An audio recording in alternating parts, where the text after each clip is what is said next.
Full time at Stamford Bridge. Chelsea won, Inter won, and not amazing, not terrible at the same time. Much better, I would say, than what we've seen over the whole of pre-season. It's good to see the Chelsea faithful back at Stamford Bridge, and it's good to see Pedro Neto officially announced or unveiled as a Chelsea player. Other than that, you know, it took us 90 minutes to get a goal. It took us 26 minutes to concede a goal, which it seems as though more and more the case that defensively we're still very leaky. And Alex and I were debating whether Colwill and Fofana are the likely duo to see out the season next season with when it comes to defensive duo. Let me know what your thoughts are on that. Who are your most likely, or what's your preference? Who would you like to see team up duo wise in that centre back role? I think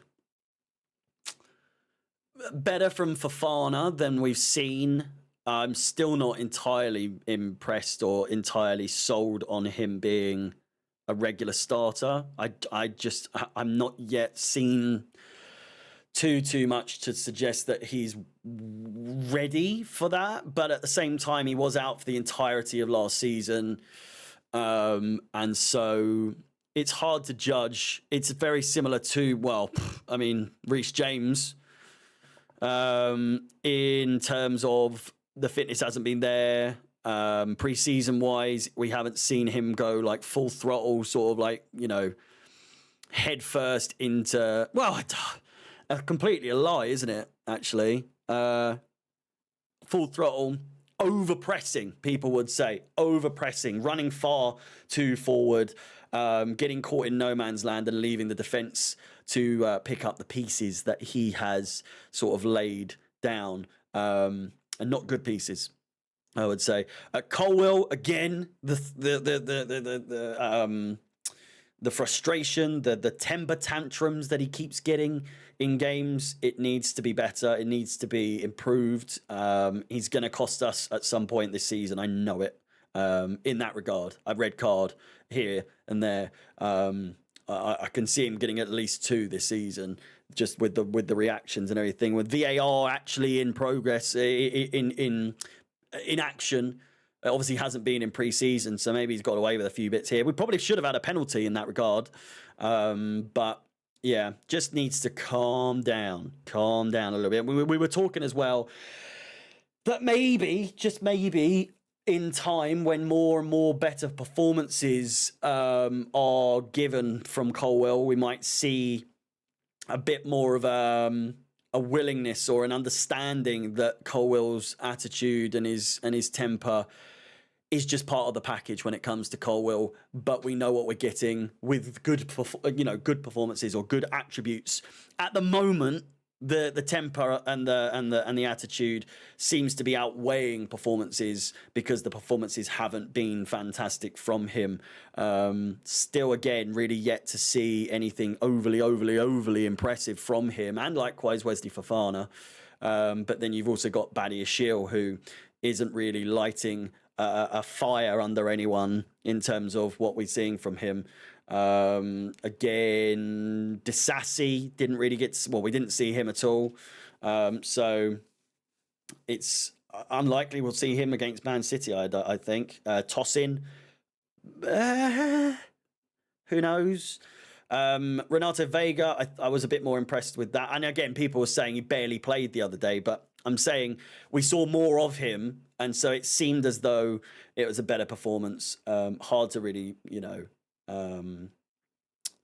criticize his previous performance because it was so short. Leslie Ugochukwu on the score sheet today.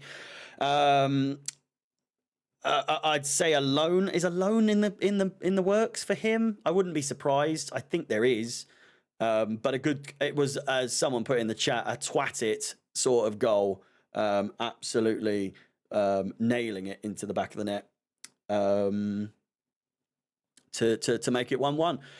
Dewsbury Hall I would say, did seem, in hindsight, a little bit out of his depth in terms of, well, not out of his depth. I'm trying to think of the phrase for it, but it just seemed like he didn't really get into the game very well. Mudryk, same old story, I would say, unfortunately.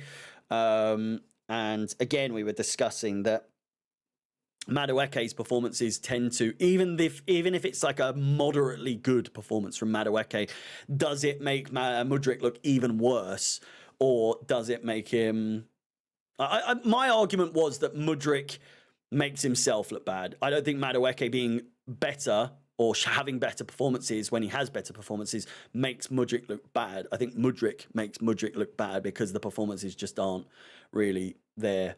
But certainly some good movement, some good passes from time to time, but overall a fairly annoying performance once again. Cucurella, pretty horrendous from him, I would say, in the sense of, really, really rash challenges. I think he's lucky to be on the pitch, to be fair, by the end of the game, or by the end of the half anyway. Enzo, decent performance. Guiu, again, that goal is coming, and again, people saying that he scored a goal. He hasn't scored a goal. It was an own goal. But again, I'm really impressed with him. Good to see Jackson back as well. Really, really good. Initial injection into the game from him. Certainly, I'd say one of the big criticisms from this game is that it's highlighted again, like throughout last season. When the ball is played across the goal, he plants his heels and he's anchored to the spot as opposed to just keep going. He could have got to that. He could have easily got to that, or at least attempted to, but he's very much a player that would just sort of be like, oh, fuck, I'm not going to get to that, so I'm not even going to bother, sort of thing. And it's just frustrating at times, I would say. Caicedo doing his best to fight off Romeo Lavia's advances, I would say. Same with Fernandes. Always weird calling him Fernandes. I don't know. Well, we call him Enzo so much, don't we? Sterling, again, didn't really get too much time to criticise him. But at the same time, certainly got at least one or two of those classic Raheem Sterling runs where he runs straight into a defender. But other than that, overall, I would say we were the better sides. Inter Milan certainly had the better of us at some points in the first half, but in the second half, once Cole Palmer came on, once Jackson came on, it started to flow a little better. And I do think that we could have easily scored more goals. 21 shots to 6. Chelsea with 21, Inter with 6. 7 on target, 3 on target for Inter. Just a bit more clinical, aren't they? And 54% to 46%. This whole Enzo Maresca wanting to absolutely drown out oppositions with possession and dominating possession hasn't quite come to fruition just yet. But in time, you never know. You never know. Man City up next, followed by our game against either Braga or Servette. Then Wolves might be interesting in the sense that we'll see PEDRO Neto play against his former side in his first game for Chelsea. You never know, at least in the Premier League. He might get some minutes against or in that Conference League playoff. With that said, please let me know your thoughts about the game, how you're feeling coming into this first game of the season against Manchester City. I'm dreading it, but I'm also excited because the football is back, baby. Why not? It's ends o'clock. The stiffest ends o'clock you've ever seen. But it's ends o'clock nonetheless. Please like the video, subscribe, hit the bell notification to be notified of any future content on the channel. My name is Harry. It's always been Harry, but it is Harry. Up the Chelsea. I'll see you soon. And peace.